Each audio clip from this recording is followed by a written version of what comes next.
سأعطي الكلمة لأول متدخل في هذه اللائحة، وهو زميلنا وصديقنا الأستاذ عبد الرحيم المنار السليمي، الذي يقترح علينا موضوع مفهوم الدستور في المغرب بعد 10 سنوات من وثيقة 2011.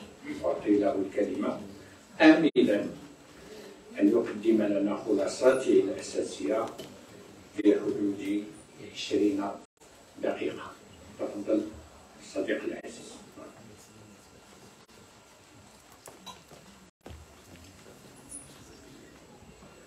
صباح الخير. شكرا السيد الرئيس، وشكرا للجمعية المغربية للقانون الدستوري على الدعوة. مداخلتي هي تحت عنوان مفهوم الدستور في المغرب بعد 10 سنوات من وثيقة 2011. الفكرة وهي محاولة تقديم فهم معين لدستور 2011 بعد 10 سنوات. توجد مسافة زمنية كافية بعيدا عن اللحظات الأولى أو السياق الأول الذي وضع فيه هذه الدستور. أيضا الفكرة هي تقديم بعض الممرات، ما يسمى بممرات للتفكير في فهم دستور قد يكون مختلف عن دستور 1962 وعن المراجعات التي جاءت بعده. لماذا؟ لأنني أنطلق من معطى معين، وهو أنه في المغرب هناك تجربتين لدستورين، دستور 1962 ودستور 2011. الباقي هي عبارة عن مراجعات. فكرة أخرى وهي أنني أفكر في دستور 2011 انطلاقا من مدرسة ليست هي المدرسة النصية أو مدرسة حرفية النص التي تفهم الدستور كوثيقة حاملة لكل شيء، مسؤولة عن كل شيء، وتجيب عن كل شيء. الوثيقة التي تحل الأزمات وتضبط الفاعلين وتؤطر إنتاج القوانين. أفكر في دستور 2011 من داخل المدرسة التي لا تقرأ النص وحده، وإنما تقرأ النص في محيطه، تقرأه من خلال تغير الزمن الذي وضعت فيه الوثيقة وهي أزيد من 10 سنوات اليوم، تغير قوة الفاعلين، تغير موازين القوى، ثم أيضا تغير معنى الدستور. من داخل هذه الأفكار أقدم 4 منطلقات للفهم و6 ملاحظات وصولا إلى استنتاجات. المنطلق الأول أن دستور 2011 وثيقة ضابطة لتفاعلات الحقل السياسي، وثيقة تنظم حدود الصراع وتؤسس لثقافة سياسية معينة. أوضح هنا أن وثيقة 2011 تضع الحدود بين السلطات الدستورية، والحدود هنا لا علاقة لها بقوة كل سلطة دستورية، لأنه داخل هذه الحدود يقوم خلال 10 سنوات كل فاعل أو كل مؤسسة دستورية بعملية بناء قوته الدستورية داخل السياق الذي تغيرت فيه موازين القوى. هناك سياق من 2011 إلى 2017، وهناك سياق ينطلق بعد سنة 2017، وهناك سياق آخر ينطلق منذ تعيين الحكومة الحالية. المنطلق الثاني القراءة الدستورية التي تربط النص بمحيطه. توجد فيها مستويات لفهم وثيقة 2011. مستوى أول وهو أن موازين القوى في سنة 2011 ليست هي موازين القوى اليوم، تغيرت بشكل كبير. ليس بمعنى هنا أن استعمال نظرية توزيع القوى في القانون الدستوري أو انتقال القوى يوضح أن الفاعلين في سنة 2011 الذين رفعوا حول وثيقة دستورية معينة، الذين شاركوا في النقاشات، تغيرت قوتهم اليوم. وداخل هذا المنطلق الثاني النص يفهم في محيطه. فالنقاش مثلا الذي راجع حول الفصل 47 من الدستور في مرحلة معينة ليس هو النقاش الذي يمكن أن يعود اليوم.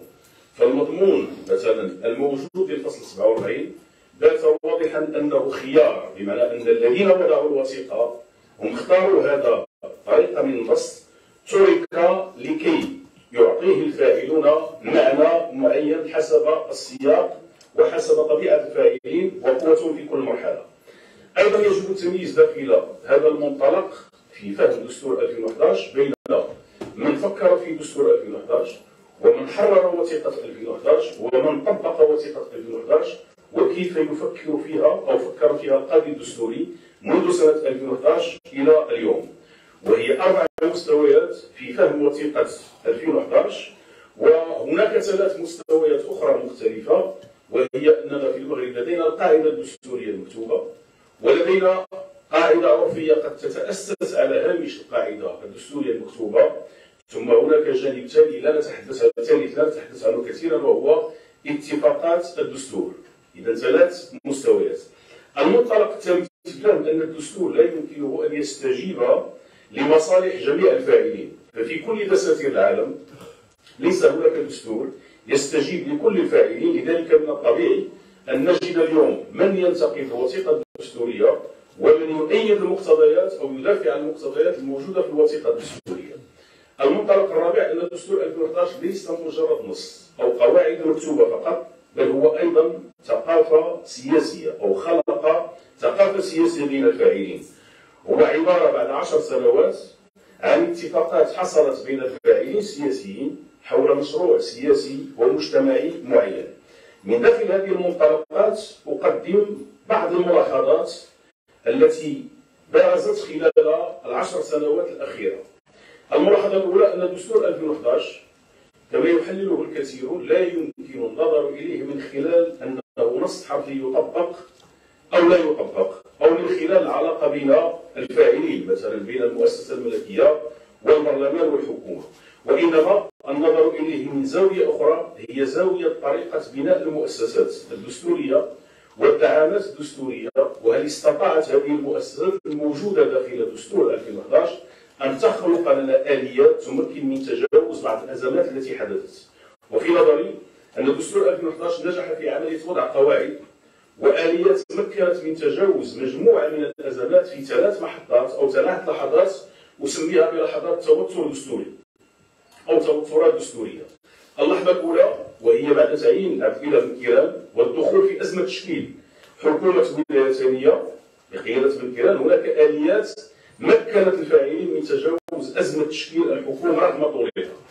اللحظة الثانية وهي الأزمة الاستثنائية التي عاشها المغرب مثل كل دول العالم المرتبطة بأزمة كورونا، فالمغرب استطاع تجاوز بآليات دستورية، تدخل رئيس الدولة، إدارة الأزمة، استمرار اشتغال البرلمان، بمعنى اشتغلنا بقاعدة السلطة الدستورية ذات الأولوية في الأزمات ونوع من المرونة على مستوى الشرعية.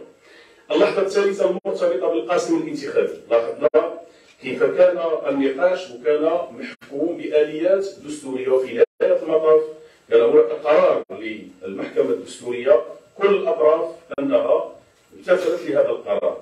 دستور 2011 مكن من إيجاد هذه الآليات رغم أن الذين صاغوا الدستور لم يتوقعوا هذه الظروف مثلا الاستثنائية غير العادية التي وقعت. الملاحظة الثانية أن المتابع ل10 سنوات من دستور 2011 سيلاحظ أنه عادت إلى الواجهة مسألة سمو الوثيقة الدستورية أو القاعدة الدستورية والتمسك بها. كيف ذلك؟ في كل الصراعات والنقاشات التي وقعت تم الاحتكام إلى الوثيقة الدستورية، الكل يرافع ويحتج بالوثيقة الدستورية، ويمكن أن نعتبرها ظاهرة عرفناها منذ سنة 2011. وهناك إيقاع أول كان من 2011 إلى 2018، ثم إيقاع ثاني بعد سنة 2018، ثم هناك مستوى ثالث نعيشه اليوم قد يكون فيه نوع من على مستوى ضعف هذا النقاش إن لم يكن بدأ نقاش من نوع آخر يمكن أن نطرحه في نهاية هذه المداخلة. هذه الإيقاعات مقارنة مع وضعية ما قبل دستور 2011 مع المراحل السابقة التي قلت بأننا هنا كنعرف في المغرب دستورين 1962 ودستور 2011 الباقي هي عبارة عن مراجعات. إذا هذه إيقاعات مقارنة الوثيقة الآن 2011 مع ما كان قبلها. داخل هذا المناخ الترافعي بالمرجعية الدستورية لوحظ أنه بدل أن يكون النقاش الدستوري موجه من طرف الباحثين وفقهاء القانون الدستوري. هذه ملاحظة جوهرية. فإن الباحث بات يتبع الفاعل، الفاعلون يوجهون الباحثين. مثال: بعض المفاهيم التي تسربت إلى النقاش وهي من إنتاج الفاعل وليس إنتاج الباحث. في مرحلة سابقة كان الأكاديمي الباحث هو الذي يقود الفاعل، تغيرت المعادلة. مثال: مفهوم الدستور الحقيقي، هذا المفهوم غير موجود. أيضا التأويل الديمقراطي للدستور، هنا الفاعل يقود الفقيه والباحث الدستوري.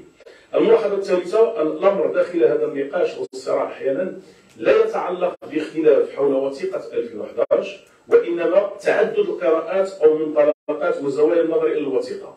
هناك من ينطلق من معادلة فصل السلطات، هناك من ينطلق من معادلة صك الحقوق، هناك من ينطلق من زاوية القانون الدستوري الترابي أو القانون الدستوري الجماعة الترابية، من ينطلق من منطلق السياسات العامة أو السياسات العمومية. إذا هناك زوايا مختلفة لم تكن موجودة في التجارب الدستورية السابقة.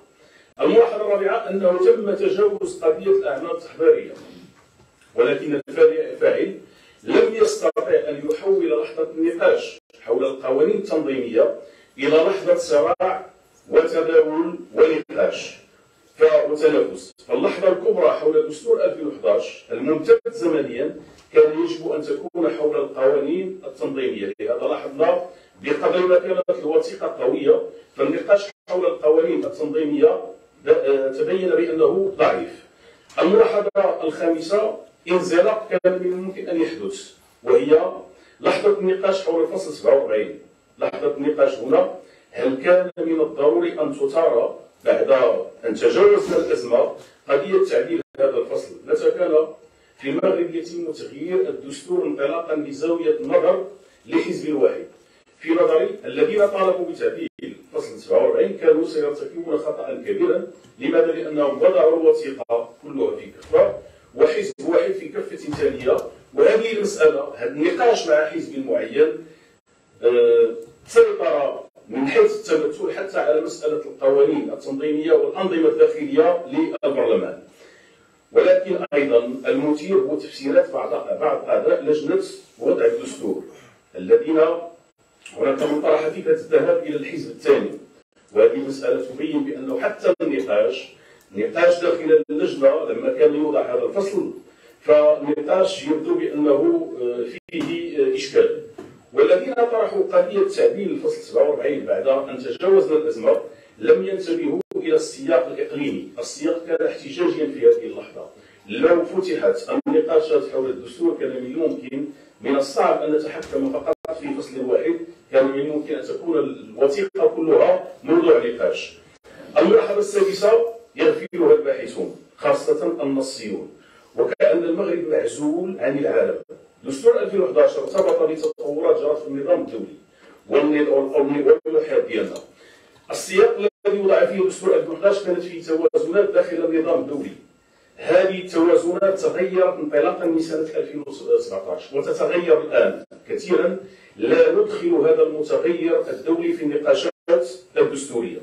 هذا يؤثر على الدستور المغربي وعلى طريقة تطبيقه، وخاصة الجوانب المتعلقة بالقواعد المنظمة للحقوق والحريات. سيلاحظ بأن هذه الحقوق والحريات تعود إلى الواجهة والنقاش الدستوري حولها في مرحلة معينة متأثرة بالنظام الدولي، ثم تختفي في مرحلة أخرى.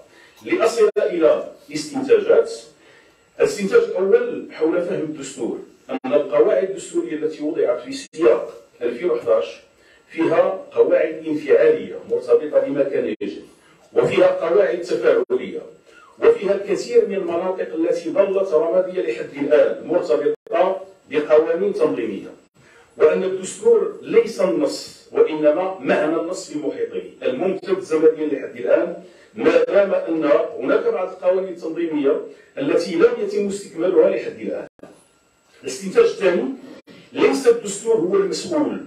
حال كثير مثلا نجد بعض الباحثين المرتبطين بنص الدستور يفسر كل شيء بالدستور يطبق أو لا يطبق، ولكن المسألة ليس مسؤول عنها الوثيقة.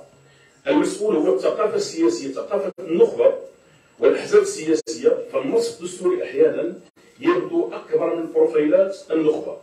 صلاحيات مثلا أعطيت لرئيس الحكومة ورؤساء الحكومة في هذه التجارب بعد السوق تبدو أكبر من رئيس الحكومة. استنتاج ثالث، لما يقول البعض هناك تراجعات، السؤال الذي يطرح تراجعات بالمقارنة مع ماذا؟ بمعنى لما نقول مثلا تراجعات فالسؤال هي تراجعات بالمقارنة مع ماذا؟ فالتراجعات مقبول مقارنتها بين النص والممارسة وليس مرحلة 2011 وما قبلها. الاستنتاج الرابع أن القراءة الدستورية لا تنتبه إلى قضية المرجعيات في الدستور المغربي. بمعنى الآن الباحثين والدارسين وأحيانا حتى القضاء الدستوري لا ينتبه إلى الإرث الدستوري المغربي أو ما نسميه أحيانا المدرسة الدستورية المغربية، المرجعيات المرتبطة بالقانون الخلافي خلافة، ثم قانون المستمد من الجمهورية الخامسة، ثم قانون دستوري للممارسة السياسية أو ما يسمى بالقانون السياسي.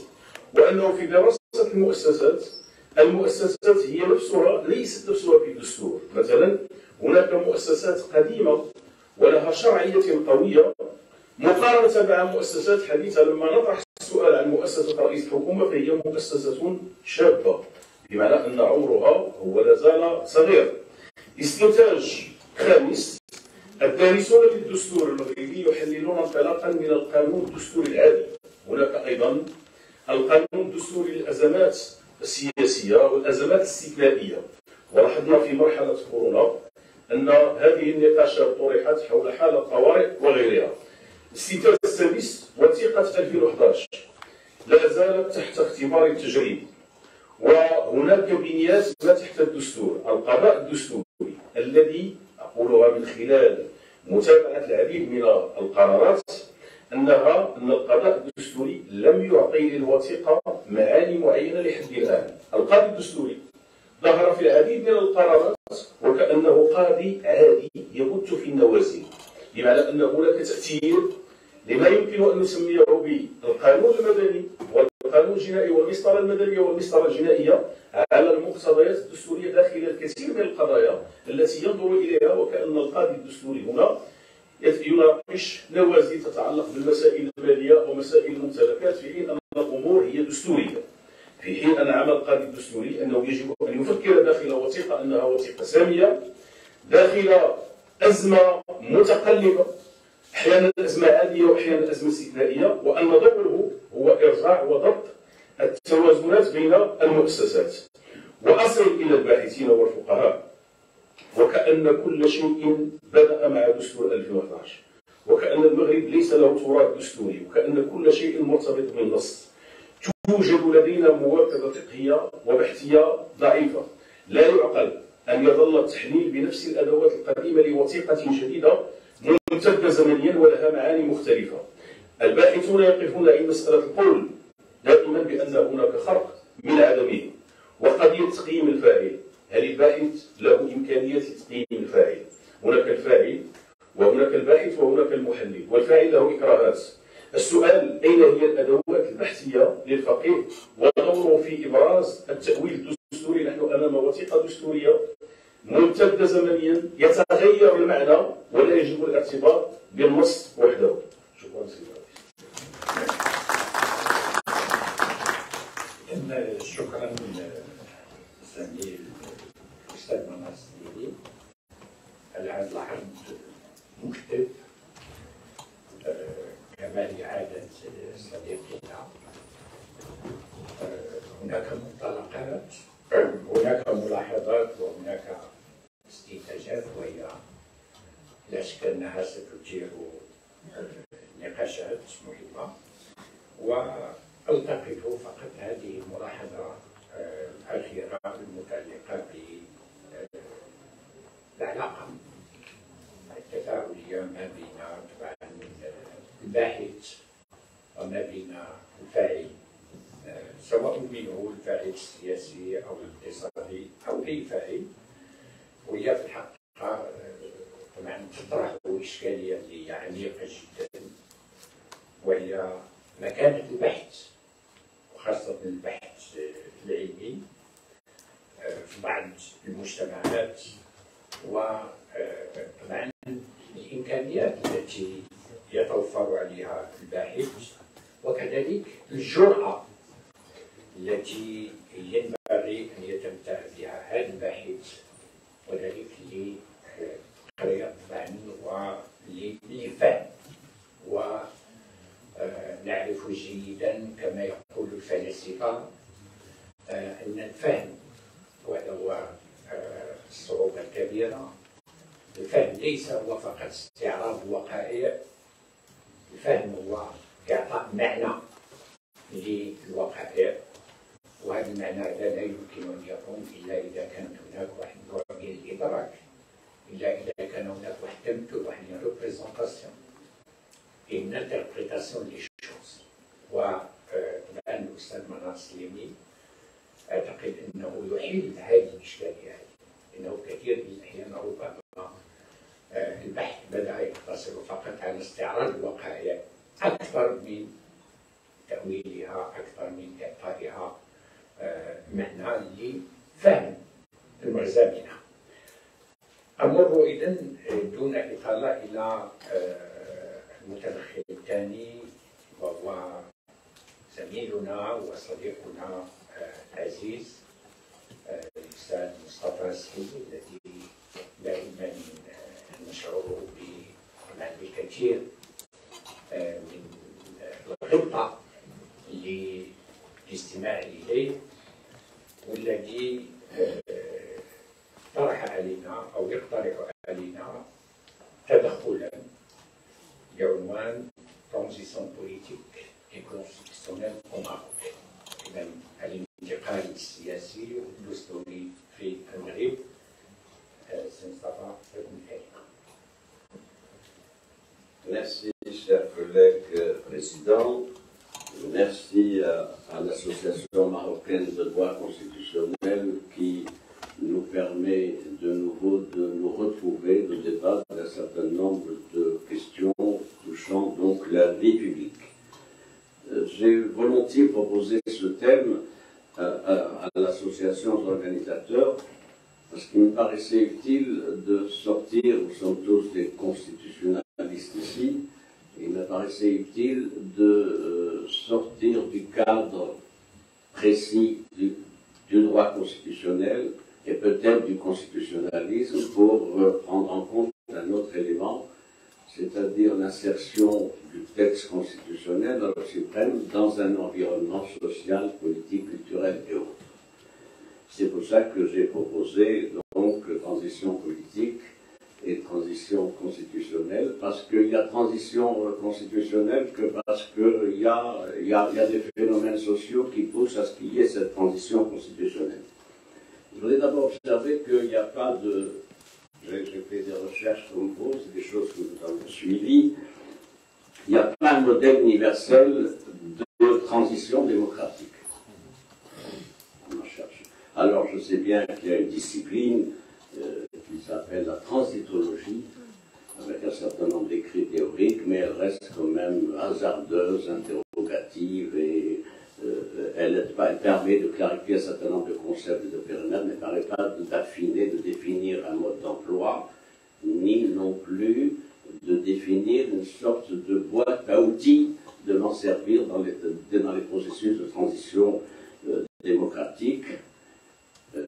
Pas étonnant, quoi de commun en effet entre les transitions politiques et ou démocratiques, on va y revenir.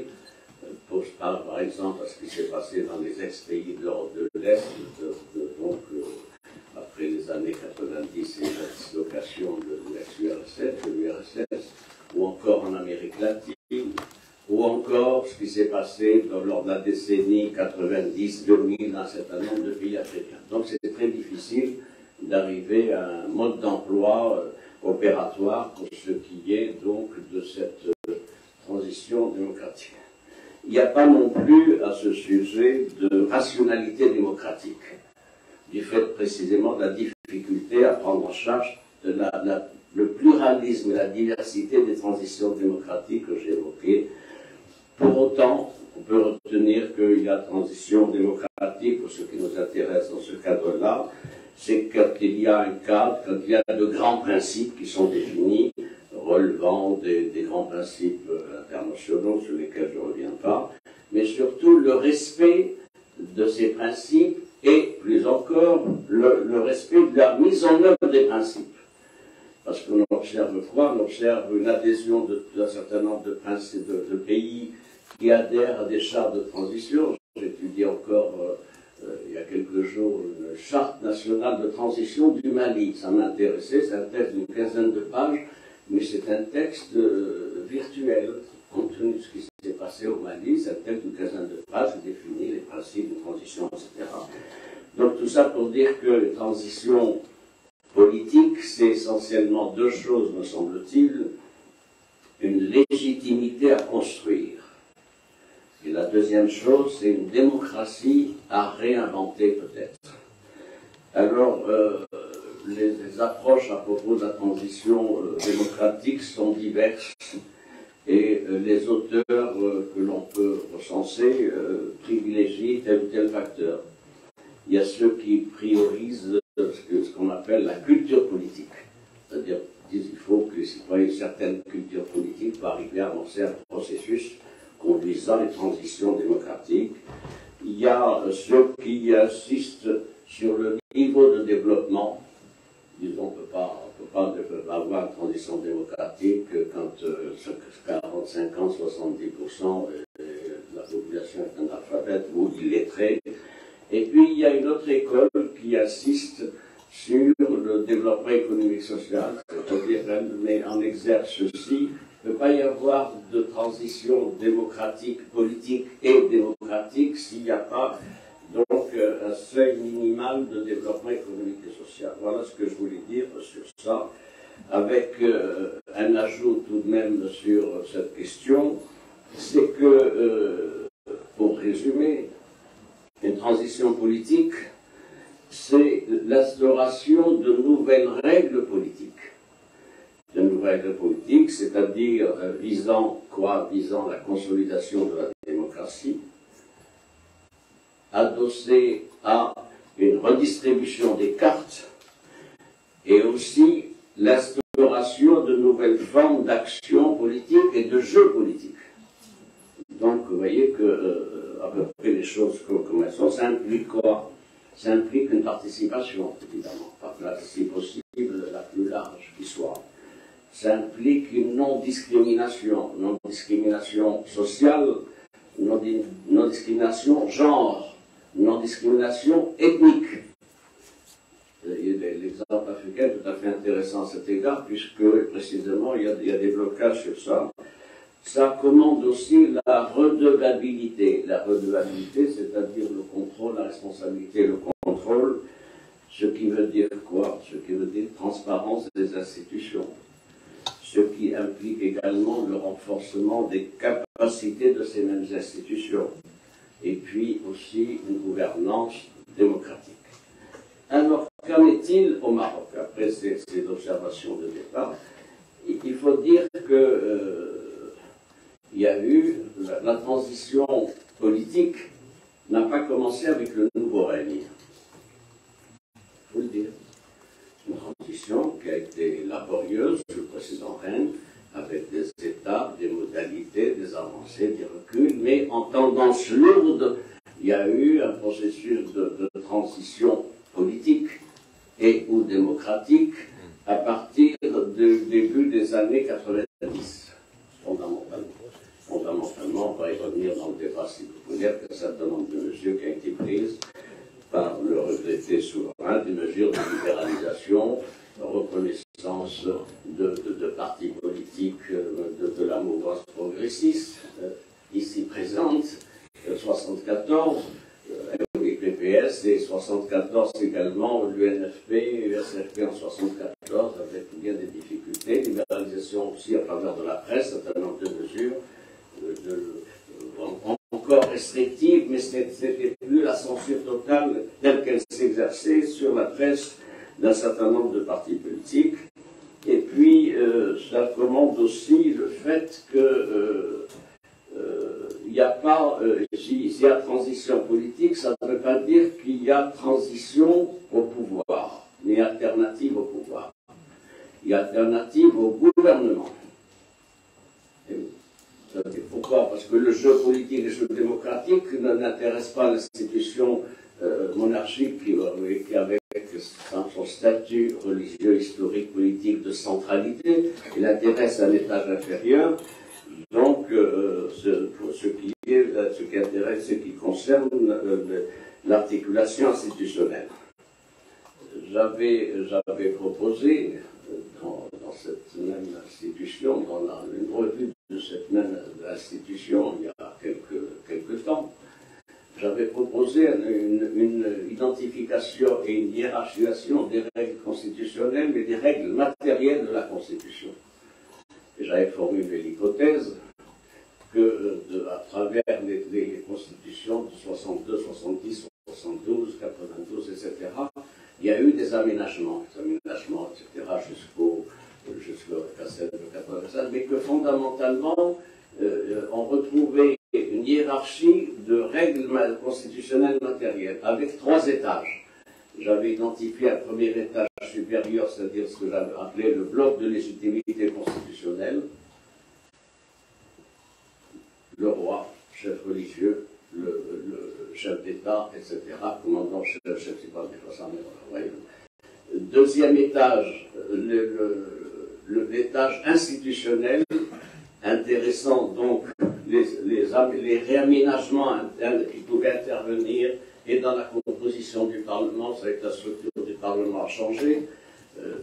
Il était un tiers indirect, 2 tiers directs, qui en est arrivé à un schéma bicaméral, vous le savez. Et puis, troisième étage que j'avais mis, et c'était une hiérarchie d'ailleurs dans les étages que j'appelais le bloc des droits et libertés. J'avais formulé l'hypothèse que l'étage 1 était un invariant, pratiquement. Et d'ailleurs, je vais aller plus loin. Même dans la Constitution de 2011, c'est un invariant avec une distinction particulière, c'est la séparation de la fonction religieuse du roi et la fonction de chef d'État. Ça, c'est un grand apport dans la nouvelle Constitution, mais pour le reste, fondamentalement, nous avons un bloc. Nous avons un bloc qui est un invariant.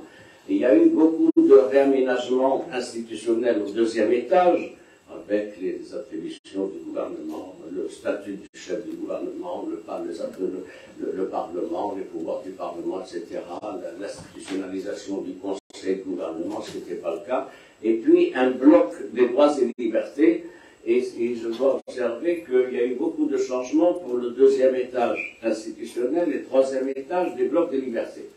Et le point que dans la nouvelle Constitution, on a tout un titre sur les droits et libertés, il fallait le dire. Alors, nous sommes avec cette nouvelle Constitution, enfin peut-être le sujet, mais il fallait bien que je parle pourquoi j'avais proposé la transition politique. C'est une Constitution qui intervient à un moment particulier. C'est une Constitution, je vais être peu diplomate, c'est une Constitution qui n'était pas voulue. Et oui. Nous étions dans un schéma de monarchie exécutive depuis septembre 2001. Notion qui avait été développée en septembre 2001 dans une interview donnée par le souverain Figaro, c'était septembre 2001, où pour la première fois est apparue dans notre vocabulaire politique la notion de monarchie exécutive. Et donc, la nouvelle Constitution 2011, 10 ans après, marque bien la fin d'une séquence de monarchie exécutive.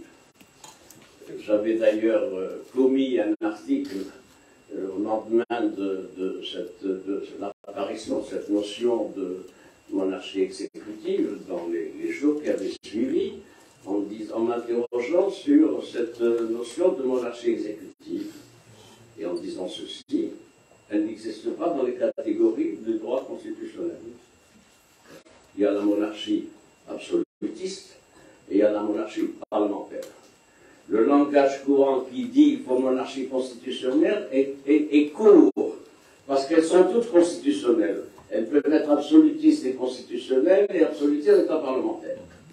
Donc ça c'est important, et j'avais formulé l'hypothèse que c'était là une innovation qui pouvait poser problème. Pourquoi? Parce qu'elle rendait le souverain comptable de la gestion. Et vous connaissez fixé mes écrits et mes interpellations sur la fonction royale qui doit être une fonction de régulation. Donc, fonction de régulation, et pour moi c'était difficile d'admettre que le roi puisse être comptable en gros, parce qu'il est dans la monarchie exécutive, il est comptable de la gestion. Alors, ça avait été diversement accueilli là où vous savez, mais finalement, mon interpellateur, qui est un collègue à nous d'ailleurs, etc., maintenant, m'a dit « Mais tu avais raison. » Et oui, parce que il y a des grèves, il y a ceci, il y a cela, on dit « Ah, c'est la monarchie exécutive, c'est le roi qui est comptable. » Pas du tout, le roi n'est pas comptable de ça, le roi est dans la définition des grandes orientations stratégiques, et c'est au gouvernement d'assumer ses responsabilités. Il y a aussi un autre élément à relever. Je vais prendre 2 mois avant le seul texte que j'ai retrouvé, qui faisait des propositions de réforme constitutionnelle. Je ne parle pas des généralités des partis politiques, qui sont certaines généralités, oui, il faut réformer, pas avancer, etc. Le seul texte que j'ai retrouvé, qui faisait des propositions de réforme constitutionnelle, c'est, ça fera plaisir à mon voisin président de séance, c'est celui du SFP, qui avait proposé un texte de réforme constitutionnelle en mai 2009, avant les élections locales de juin 2009. Comment je le sais? Parce que j'ai eu le plaisir et l'avantage de lire ce texte-là, qui n'aurait pas été rendu public, par le regretté Abdouad Rabdi, qui était un grand ami à moi aussi, et qui m'a dit, mais nous on a proposé. Et si vous prenez le discours royal du 9 mars 2011, c'est intéressant de relever la parenté entre les propositions de l'ISFP et le discours royal. Plus encore, vous savez, je me pique aussi d'être un spécialiste des discours royaux et de Hassan II et de Mohamed V, je fais un livre de citation des deux rois. Le discours du 9 mars est intéressant du point de vue de l'écriture, parce qu'il est écrit sous forme de proposition, comme si c'était un mémorandum. Comprenez le texte. Premièrement, deuxièmement, troisièmement, etc. Donc c'est intéressant à relever.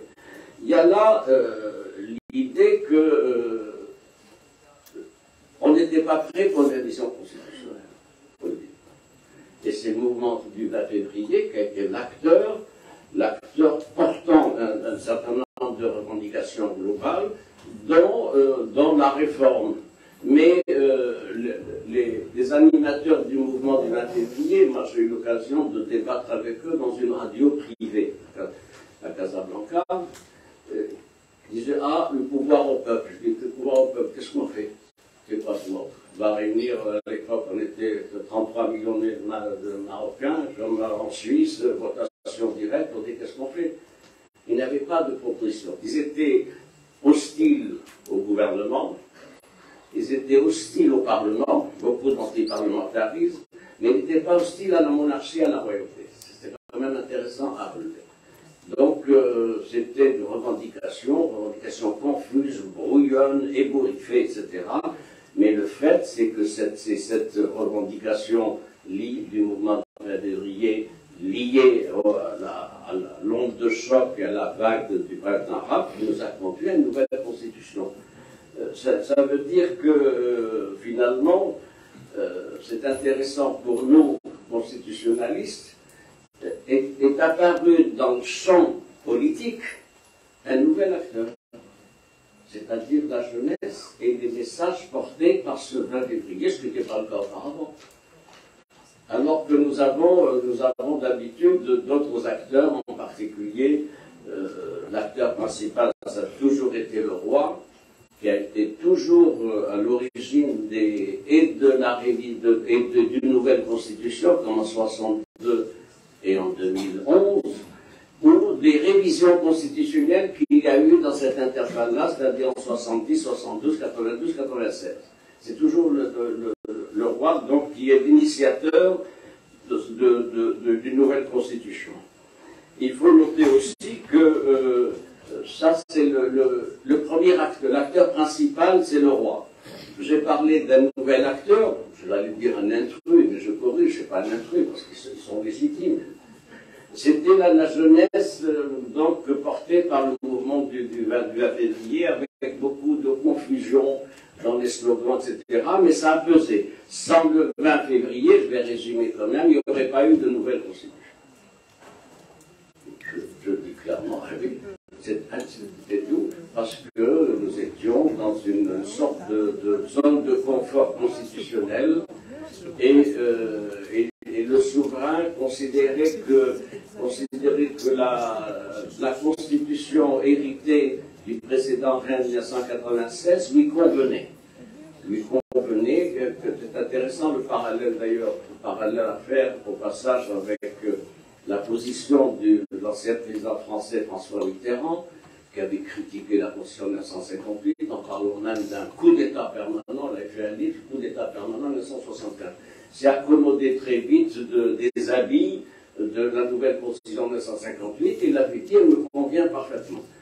Pour autant, le roi Mohamed VI avait une vision, avait une approche, et on sait qu'il voulait corriger un certain nombre de choses pour ce qui est de l'appareil d'État, pour ce qui est du rôle des administrations, pour ce qui est d'une inflexion plus sociale des politiques publiques, etc. Moi, j'ai une formule pour ça que je vous résume. Hassan II, c'était le roi du Maroc. Mohamed VI a voulu être, et il est le roi des Marocains. C'est-à-dire les conditions de vie, de travail, etc., jusqu'aux détenus, jusqu'aux handicapés, etc. Aurait-on imaginé Hassan II aller visiter des centres de détention et voir les politiques de réinsertion? Oui, c'est ça la question. C'était pas le cas. Donc ce sont deux conceptions du pouvoir. Alors aussi comme acteur, il y a les partis politiques, il faut être juste. Les partis politiques ont toujours porté des revendications de réforme constitutionnelle suivant les conjonctures. Il y a eu, par exemple, dans les années 80-90, il y a eu en 96, en avril 96, un mémorandum commun des partis de la Koutla pour proposer des révisions constitutionnelles. Donc ils ont toujours, il faut rendre cette justice aux partis politiques de l'opposition. C'est pas du côté du RNI qu'il faut attendre de l'UC, qu'il faut attendre des propositions de révision constitutionnelle, évidemment. Donc c'était au niveau du bloc démocratique de la Koutla, et je crois que ça c'est important. Il y a aussi cette nouvelle constitution, rapidement, on est passé d'une monarchie exécutive 2001, de février 2011, une décennie, donc à une monarchie gouvernante mais distanciée, avec un partage plus équilibré des pouvoirs. Et aussi un autre élément, c'est la présence institutionnelle, je dis bien institutionnelle, des citoyens dans la nouvelle constitution. Sur ce plan-là, le pouvoir royal est là, c'est le bloc, parce que, pour reprendre une formule de notre ami Michel Rousset, c'est un pouvoir d'État.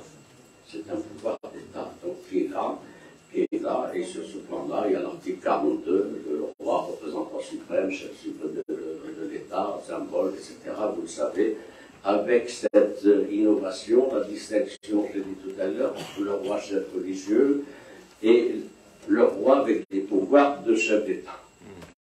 Le partage plus équilibré entre les institutions se fait aussi avec une autonomie relative du gouvernement.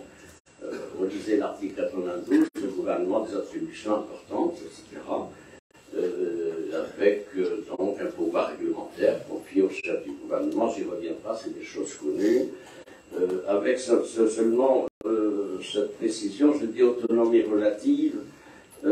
Par exemple, l'article 49 se dit que sur proposition du chef du gouvernement sont nommés un certain nombre de responsables dans des secteurs d'administration, etc. Et d'autres relevant des secteurs stratégiques, il y en a 25 à peu près, me semble-t-il, c'était 22, puis on en a rajouté d'autres, c'était des entreprises stratégiques. Je m'interroge, parce que je suis juriste comme vous, sur proposition. Ça, c'est ce que dit le texte. Est-ce que toutes les nominations qui sont faites dans la pratique institutionnelle depuis 12 ans respectent formellement ce processus et cette procédure? C'est une question, mais vous devinez la réponse. Donc là, il y a une pratique institutionnelle et décisionnaire qui, de mon point de vue, n'est pas conforme aux prescriptions de l'article 42, et donc tout se passe comme si ce texte n'avait qu'une portée formelle et qu'en fait les propositions étaient ailleurs. En tout cas, si les propositions, et d'ailleurs, plus encore, quand on dit propositions, il y a eu des propositions, il faut nuancer, mais ce sont des propositions, elles n'ont pas un caractère contraignant puisque l'autorité décisionnaire est ailleurs.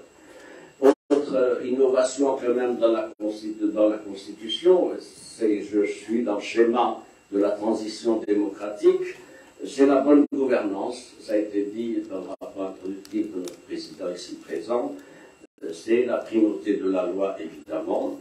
Il y a aussi un autre rapport dans cette Constitution, c'est la démocratie participative. Alors si vous prenez le texte, c'est intéressant, la démocratie participative, l'article 12 de la Constitution dit que les associations ont un rôle de proposition. Les associations. Ça ne va pas très loin. Ça va pas très loin. Et qu'elles doivent être associées aux instances de concertation. Comment ça se passe dans la pratique? Est-ce qu'on peut dire que beaucoup d'avis soient demandés aux associations? Tel n'est pas le cas. Et que même il est prévu dans les conseils régionaux, article 139 de la Constitution, des mécanismes de consultation et de participation.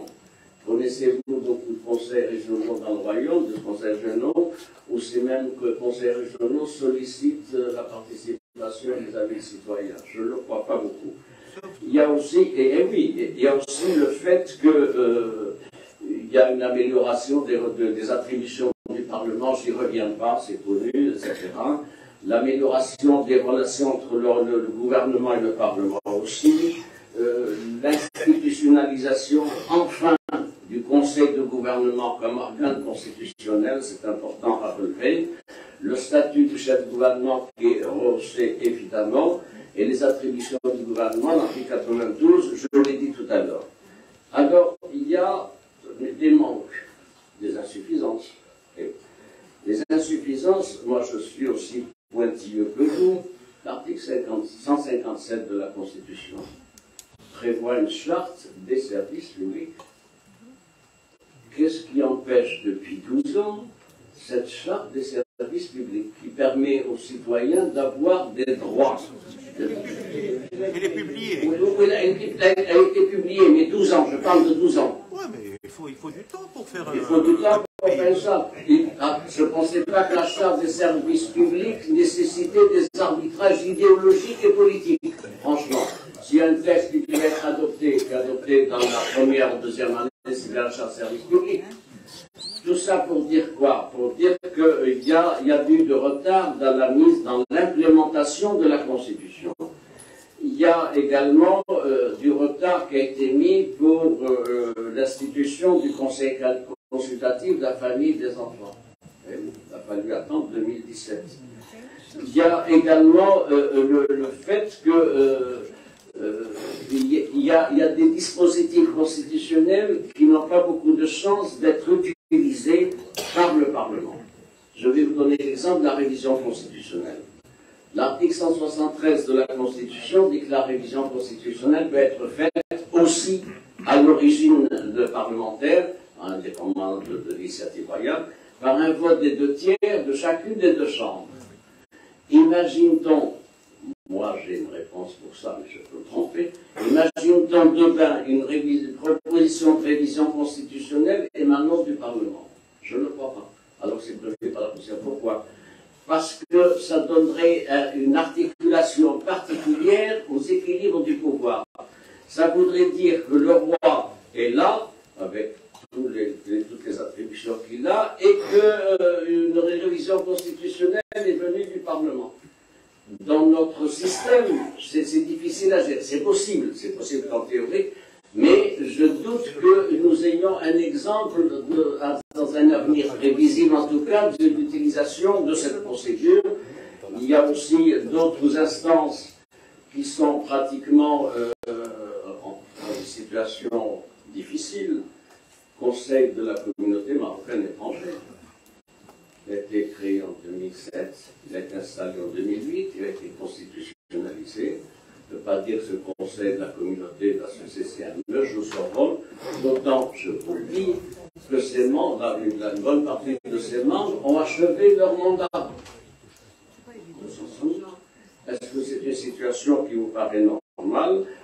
Parmi les grands progrès, comme le titre 7, ça a été évoqué dans le rapport introductif de notre président, titre 7 sur l'indépendance de la justice, l'indépendance de la justice, le roi garant de l'indépendance de la justice, et je dis toujours dans mes interventions publiques que nous n'avons pas à rougir, bien au contraire, il faut se féliciter de cette indépendance de la justice, et les donneurs de leçons qui sont au Parlement européen, ailleurs, etc., n'ont pas le même statut pour ce qui est de la justice. En France, il n'y a pas constitutionnellement l'indépendance de la justice. Dans 27 pays européens, il y en a 20 qui n'ont pas consacré constitutionnellement l'indépendance de la justice. Donc tout ça, il faut le dire, il faut l'assumer. Il y a aussi un autre point qui n'est pas réglé, qui est pourtant prévu par la Constitution, c'est les articles 17 et 18 de la loi suprême. Articles relatifs au statut de nos concitoyens marocains à l'étranger. Il y a un texte constitutionnel, l'article 17, ils disent donc de la plénitude des droits comme électeurs et citoyens, c'est également la plénitude des droits comme pour être éligible. Et je vous rappelle qu'en novembre 2018, le roi avait fait dans son discours un passage particulier sur la nécessité pour le gouvernement d'accorder une place aux représentants des MRE. C'est revenu l'année dernière. Eh bien, un an après où on en est, ça n'avance pas. Alors il faut que j'explique cette affaire-là. Normalement, sur une base d'équité démocratique, nous sommes 36 ou 37 millions aujourd'hui, les Marocains du monde maintenant disent sont 5,7 millions, ça fait un septième, ça fait 15%. C'est-à-dire dans le Parlement, la Chambre des représentants, on a 395, c'est-à-dire ça fait une bonne soixantaine de députés. Première option, on augmente la composition du Parlement. Ça ne passera pas parce que déjà on a un Parlement surdimensionné et pléthorique, peut-être la moyenne internationale, vous voyez. C'est difficile d'expliquer qu'on aura un Parlement de 455, 460 du fait de l'antiparlementarisme qui est encore prégnant. Alors, donc, il faudra bien réduire la part de chacun des partis qui donne une place donc à la représentation parlementaire des MRE. Pourquoi ça bloque? Ça bloque pour plusieurs raisons. La première raison, c'est l'administration régalienne du ministère de l'Intérieur qui dit oui, mais ça pose beaucoup de problèmes logistiques et ça va être difficile à organiser, etc. Argument qui a mentionné par Arceva. Pourquoi? Parce qu'il y a 13 pays, dont la Tunisie et autres, etc., qui ont institué une représentation de leurs concitoyens dans le Parlement national. Deuxième raison, c'est le décalage entre le discours des partis politiques. Prenez tous les discours des partis politiques. La communauté marocaine immigrée, intégrée, patriotique, leur place, mahaba, tout ça, etc. Vous connaissez la rhétorique, mais de fait, ils ne se mobilisent pas beaucoup pour accorder une place politique, institutionnelle, à une représentation. Pourquoi? Parce que c'est une communauté qui merci de m'accorder 5 minutes de plus.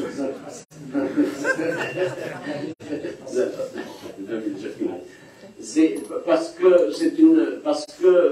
le problème, c'est la maîtrise des représentants de cette communauté marocaine et étrangère. Et pour le ministère de l'Intérieur, et pour les partis politiques, parce que c'est une communauté qui baigne dans un environnement culturel et démocratique différent. Et donc, elle est porteuse de nouvelles valeurs, et donc une capacité d'interpellation plus forte. Ils vivent en Allemagne, ils vivent en Suisse, ils vivent partout, etc. Ils voient comment, quand même, ce sont des démocraties avancées. Et donc, c'est quelque chose qui va déranger une sorte de système de confort des acteurs institutionnels différence des partis. Et puis, je vais finir rapidement sur un certain nombre d'observations. Il y a des textes en instance.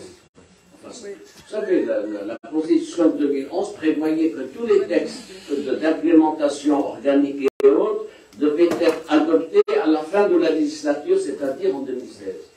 Il y a une deuxième législature 2021, nous sommes dans la troisième, il y a encore des textes qui ne sont pas achevés.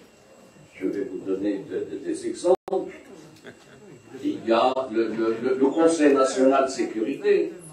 Personne n'ose en parler, moi j'en parle. Il est prévu dans la Constitution, article 54, un Conseil supérieur de sécurité. Karim, comment Karim? Je ne parle pas de ça, Monsieur le Président, je parle de ce que dit la Constitution. Moi, je suis un lecteur de la Constitution, dit article 54, Conseil supérieur de la sécurité. Et le même article 54 dit un règlement intérieur, bien sûr, c'est pas loin, bien sûr, parce qu'on va pas. Mais il y a une norme constitutionnelle qui est l'article 54, qui dit, l'article 54 intéressant, il dit c'est une instance de concertation, de stratégie de sécurité intérieure et extérieure, de gestion des crises et de bonne gouvernance sécuritaire. Pourquoi elle n'a pas été constituée? Il n'a pas été créé. J'ai une hypothèse que je vais vous avancer, qui va déplaire à l'un de mes collègues qui se trouve à ma droite. C'est qu'il y a eu deux. C'est une hypothèse personnelle. Non, mais toi tu es au centre, on le sait. C'est qu'il y a eu deux cabinets PJD. Et je peux considérer, sans doute à tort, que le souverain a estimé que, compte tenu des positionnements internationaux de ce parti, que c'était plus prudent d'attendre que les choses se passent, en se dire, mais pourquoi ce conseil n'est pas créé avec le président du RNI? Donc il y a là une interrogation qu'il fallait formuler. Alors les textes en instance qui n'avancent pas, c'est le code pénal, c'est le code de procédure pénale, c'est le code de la famille. Il a fallu encore l'interpellation du souverain l'année dernière sur le code de la famille, etc. Tout ça est à revoir. Le Conseil de sécurité, enfin, des observations pour finir sur la problématique. Il y a une problématique de la transition politique, transition constitutionnelle. Ça implique un projet de société. Transition, c'est qu'une étape, c'est qu'une modalité dans un processus historique. Nous avons deux référentiels pour ce projet de société bien défini. Un, nous avons la vision royale. Il faut le dire. Elle a été définie dès les premiers discours du souverain. Il y a une vision royale qui a été définie, donc un projet de société moderniste, libérale, participative, etc. Et nous avons en 10 ans après, 12 ans après, même en 2011, l'adoption, le président y a fait référence, du nouveau modèle de développement qui préconise un certain nombre de réformes institutionnelles touchant les institutions, l'appareil d'État, la participation citoyenne, la régionalisation, la démocratie, etc. Question, qui fait référence aujourd'hui au nouveau modèle de développement? Comme l'a dit un des membres de cette commission, il a dit que tu es le dernier sur la place à faire référence de temps en temps, dire alors nouveau modèle de développement, etc. Prenez le discours des ministres, chefs du gouvernement, personne n'y fait plus référence. Et donc il y a là une interrogation. Pourquoi? Alors il y a des acquis quand même importants, je finis avec ça. C'est une nouvelle constitution, c'est un grand acquis, c'est une grande avancée, c'est la pratique institutionnelle et le rôle des acteurs qui n'est pas au niveau de cette constitution.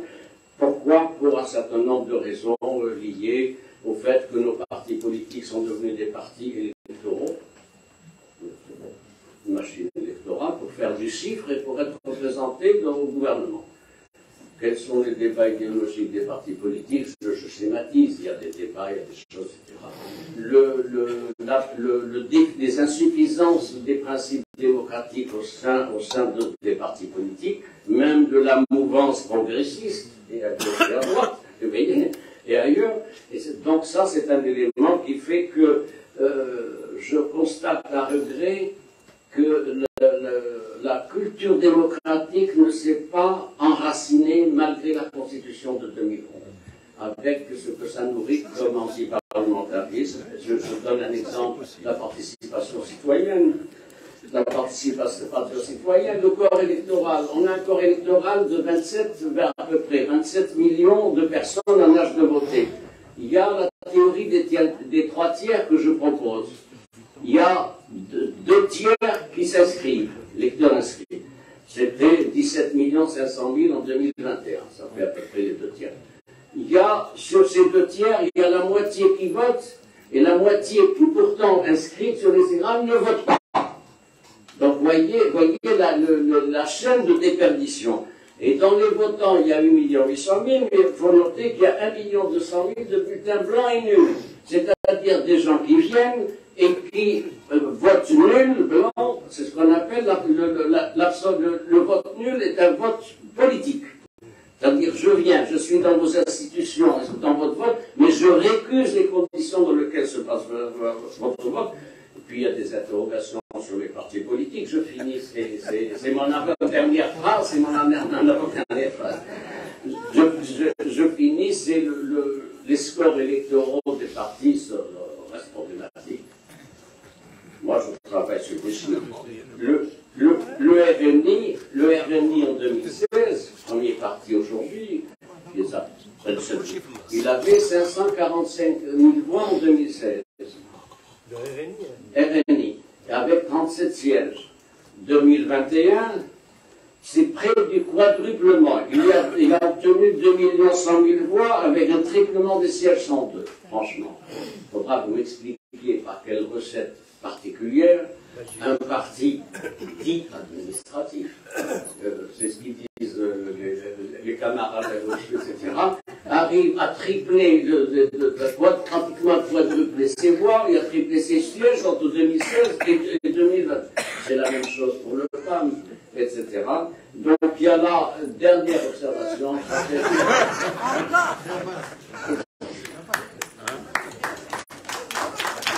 Vous allez essayer de me censurer. Je finis. Vous ne présidez pas la séance. Alors gardez votre statut d'observateur passif. Je finis. Le problème de notre pratique de la transition, c'est quoi? C'est l'irruption d'un acteur, c'est-à-dire les réseaux sociaux. Fondamentalement, il y a déclassement de la fonction traditionnelle des partis politiques. Et il y a le fait que la vie politique maintenant se fait sur la base d'une dynamique sociale portée de manière plus grande par les réseaux sociaux. Merci à vous. Merci. Alors, merci pour cet exposé très intéressant qui aborde la question complexe de la transition et sans avoir la prétention d'entamer cet exposé, je dirais plus simplement que c'est un exposé qui pourrait susciter 2 grands questionnements. Le premier questionnement concerne déjà la définition de cette notion de transition, ses limites, ses contours, etc. Et le deuxième questionnement, bien sûr, va poser cette question dans le contexte marocain, en posant bien sûr la question en particulier de sa finalité. Sa finalité, c'est Moustapha l'a rappelé, la transition n'est qu'une étape, donc va aboutir finalement à quoi. Le dernier intervenant, et pas le moindre, c'est notre ami et professeur Mahmoud Ibrahimi. Avant de lui tomber donc la parole, je signale que normalement on aurait dû écouter 2 autres collègues, si Jamal Tabi ou si Zakaria Aboudaham, ne sont pas présents. Donc si Mahmoud Ibrahimi nous propose, à mon sens, c'est une problématique extrêmement intéressante, novatrice peut-être, pour les constitutionnalistes, à savoir les rapports entre constitution et économie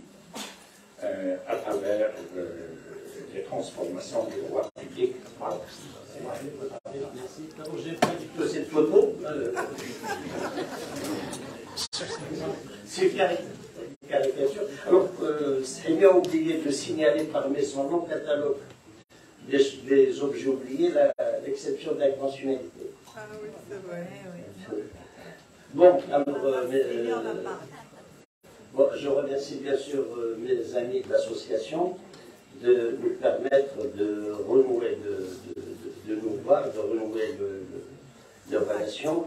Et je souhaite la bienvenue à notre jeune ami, je ne sais pas, maroco-allemand, parce que je veux dire.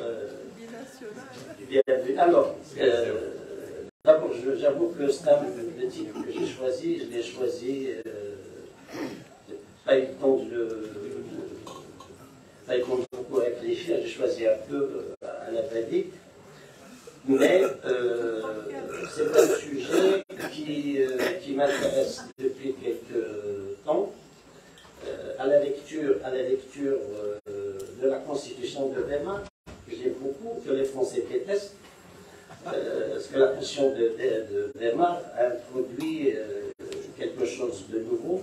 C'est l'économie dans la Constitution sous le nom des ordres libéraux. Et les Français, bien sûr, ont repris un peu la tâche.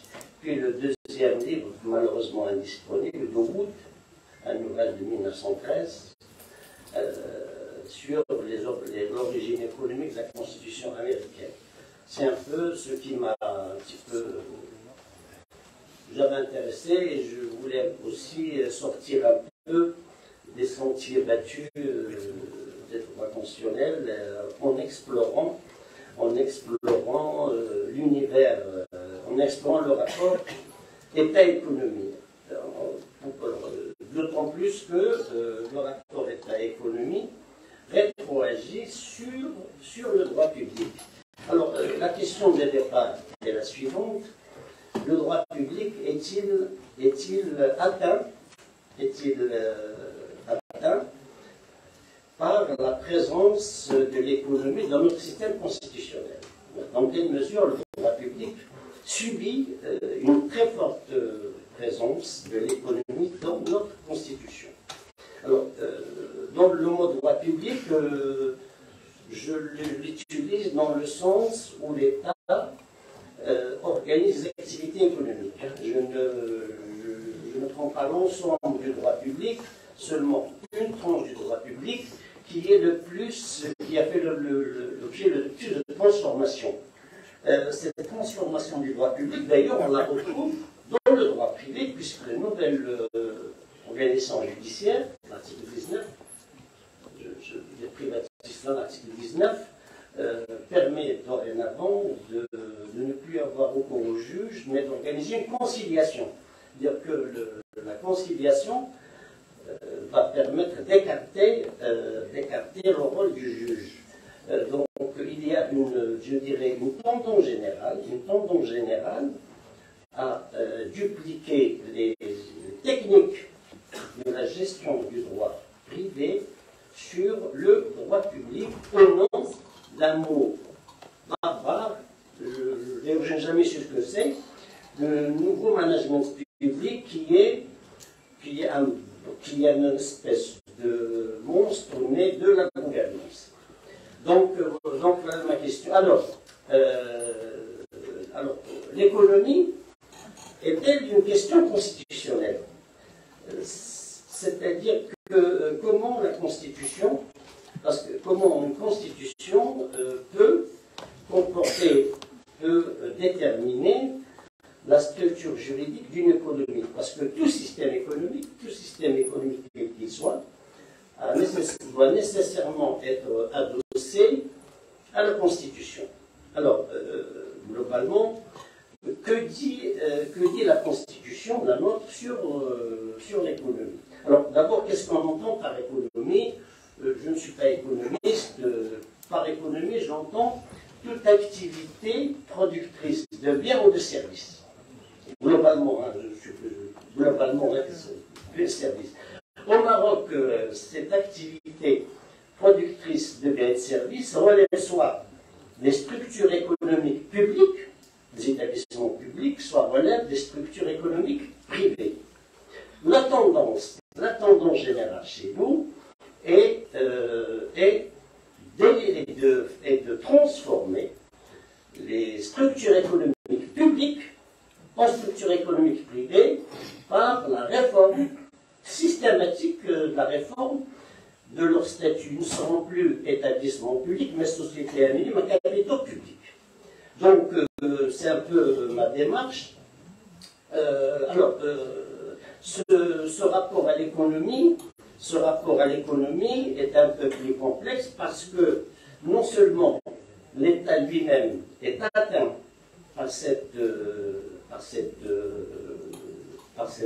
intérêt pour une espèce d'alignement sur le mode privé de gestion publique. On le voit d'ailleurs pratiquement tous les arrêtés publiés au bulletin officiel sur les comptes des établissements publics, sur même la technique de contrôle des inspections de finances. On retrouve les mêmes termes, la performance, etc.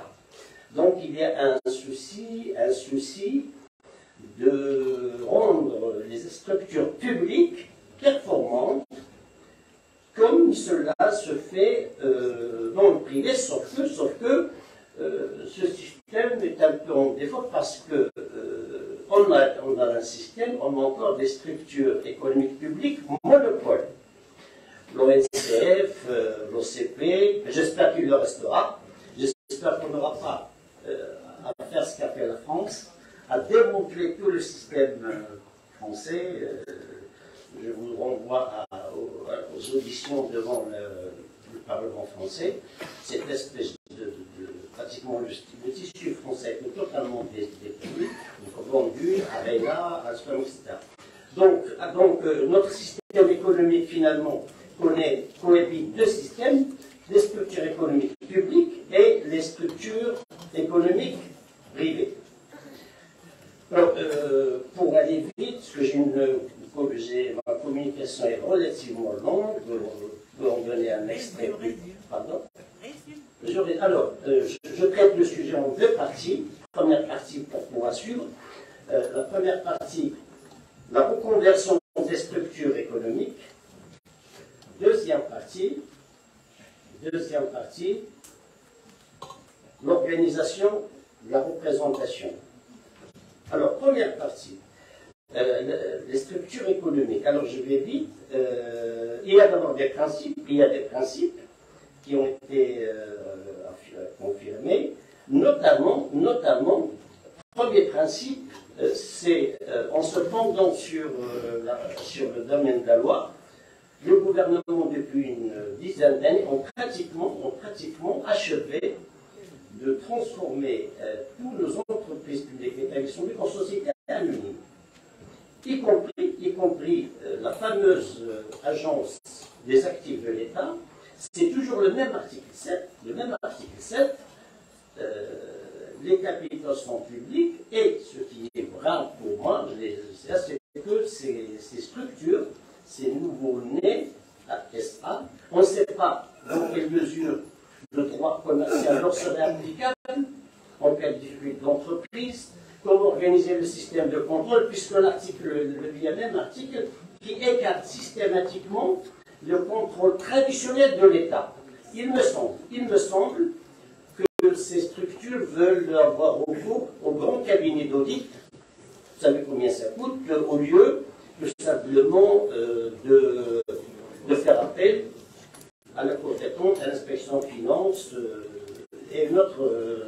Donc, premier point, c'est dans quelle mesure ces établissements publics transformés en SA sont responsables, devant qui il y a responsabilité. C'est pratiquement le conseil d'administration qui décide. En fait, c'est une privatisation. Il y a même un terme que les économistes utilisent, c'est une externalisation. J'ai jamais compris ce que c'est, externe. Moi, j'étais externe au lycée, je ne sais pas ce que c'est. Bon, Alors, ça c'est le premier point. Deuxième point, c'est quand il y a un conflit, on aura recours non au tribunal mais à l'arbitrage. C'est-à-dire que quand il est question d'argent, de structure économique, on préfère l'arbitrage. L'arbitrage international, bien sûr, qui est un moyen de court-circuiter le juge local du qui on se méfie. Voilà. Alors ça c'est pour le niveau national. Si je prends le niveau local, c'est encore plus grave. Nos communes, les communes de Rabat-Casa, c'est un très bon exemple d'ailleurs, les communes de Rabat ont créé des SDS, développement local. Il y en a 7 à Casa. Je ne sais pas ce qu'ils font, à Rabat aussi il y en a 7. Alors ces SDS sont créés par les communes. Certains existaient même avant l'élection communale. Alors ces communes sont chargées de l'aménagement des villes, de l'équipement des villes, sont chargées du divertissement des citoyens de la ville, sont chargés d'un chose. Alors la question est la suivante. Moi, j'ai élu un élu communal, pas pour qu'il me crée une SDL. Dans ce cas, pourquoi je ne voterai pas directement sur l'SDL? Pourquoi ça sert?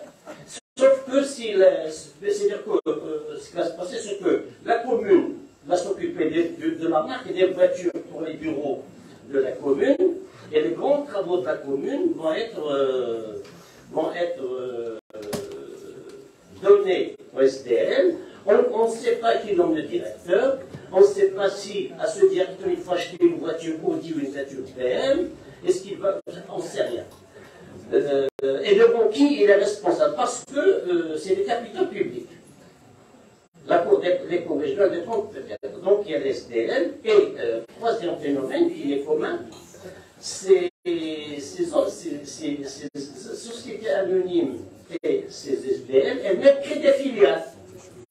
L'agence Boulgrec vient de créer une filiale, pratiquement toutes les institutions, et ça crée des filiales. Or, je crois que c'est le problème, le rapport Joaillier avait déjà condamné cette filialisation dangereuse. Et au Maroc, nos grandes sociétés anonymes prennent des participations dans des sociétés étrangères. C'est le cas, par exemple, de l'OCP. L'OCP est souvent partie prenante dans les capitaux des sociétés avec des noms bizarres. Je ne comprends même pas. Ingénieux, des noms allemands, je ne sais pas ce que c'est. Ce n'est pas du français en tout cas, c'est barbare. Je ne sais pas ce que c'est. En tout cas, c'est grandes sociétés, etc. Pardon? Grandes sociétés, voilà. Donc, il y a une filialisation interne et externe. Alors maintenant, comment contrer la filialisation externe? Je ne sais pas, je n'ai aucune idée. Donc, voilà le deuxième point. Alors, troisième point, bien sûr, la Constitution, dans un souci de clarté, a quand même introduit une espèce de droit pénal des affaires. Le délit d'initié, etc., etc. Je ne reviendrai pas là-dessus. Alors, je tiens à signaler aussi que il y a un projet, c'est une très bonne chose, il y a un projet actuellement, c'est de doter la région de sociétés de multiservices qui vont se substituer aux actuelles régies de distribution. Donc, chaque région va créer sa société de multiservices pour l'équipement en eau, électricité, et qui vont même se substituer à l'office d'électricité qui était chargé de distribuer l'électricité dans le monde rural. En gros, je dirais que c'est une privatisation lente,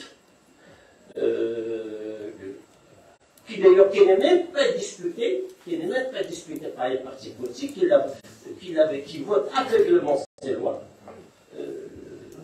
Une fois, je me rappelle avoir contacté des élus pour leur dire il faut qu'on me pose des questions, ça n'a pas été fait. Voilà.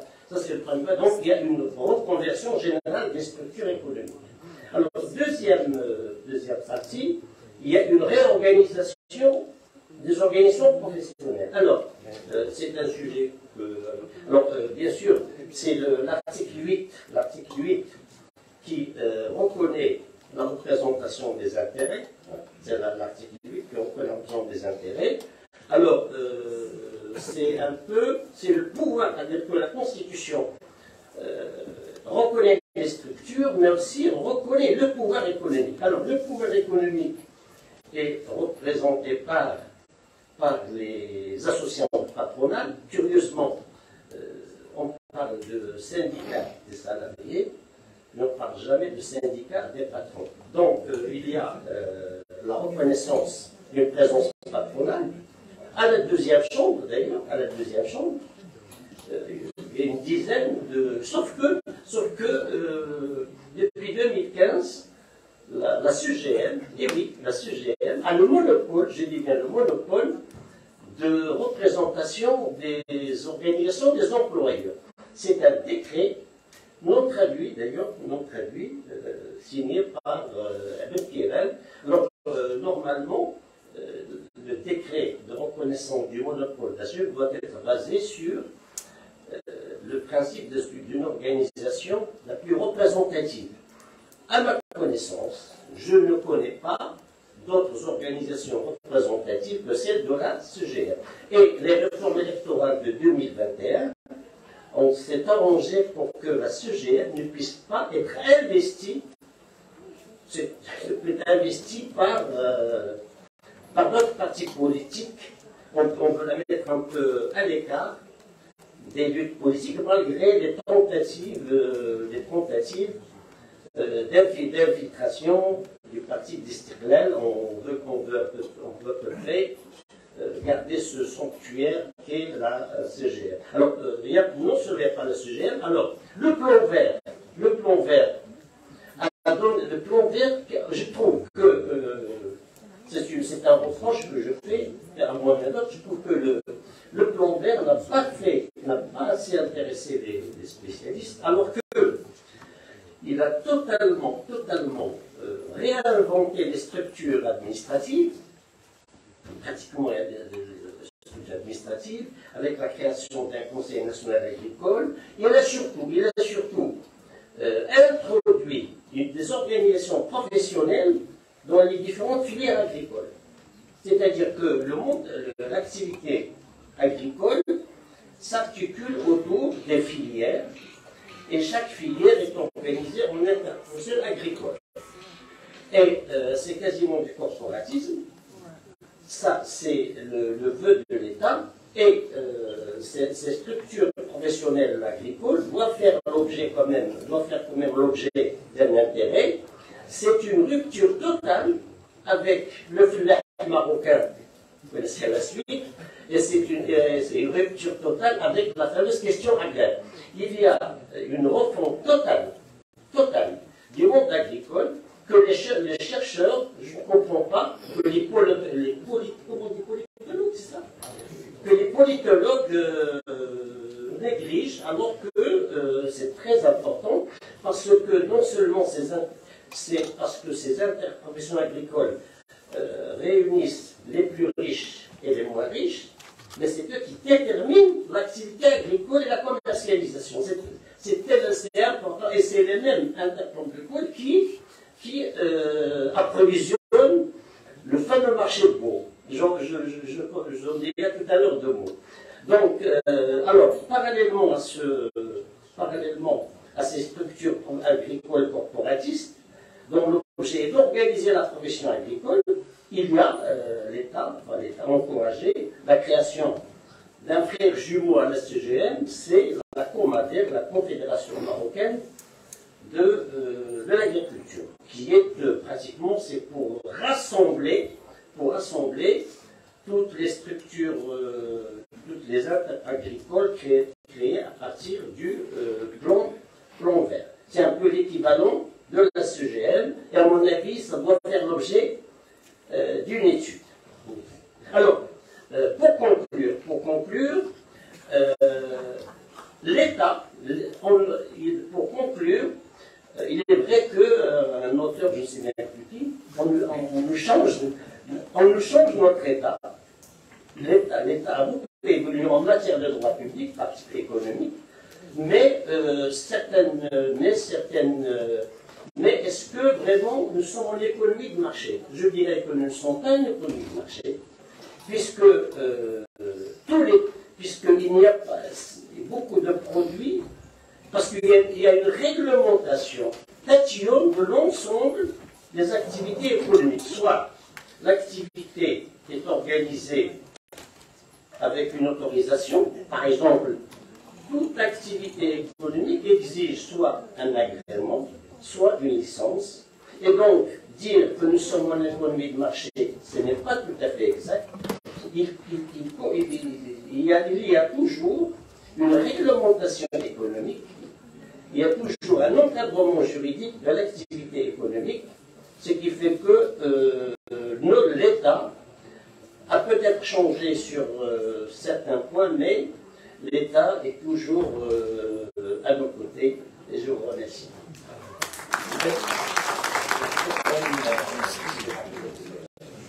La communication, j'ai dû couper, j'ai dû me faire mal en coupant. Et bien, t'as fait tout en temps.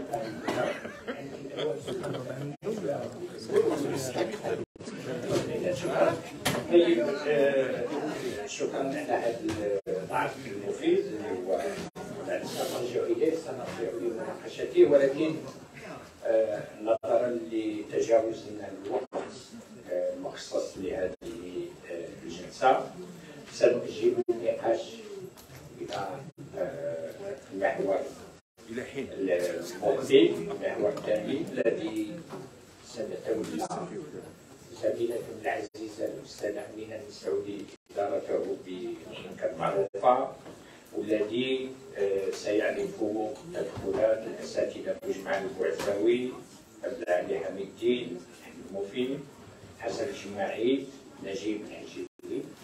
اذا الان ادعوكم الى استراحه نعود. شكرا.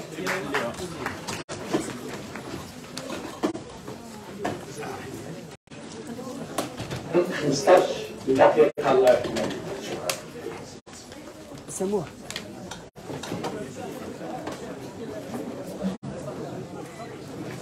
terminé. On a terminé. Terminé.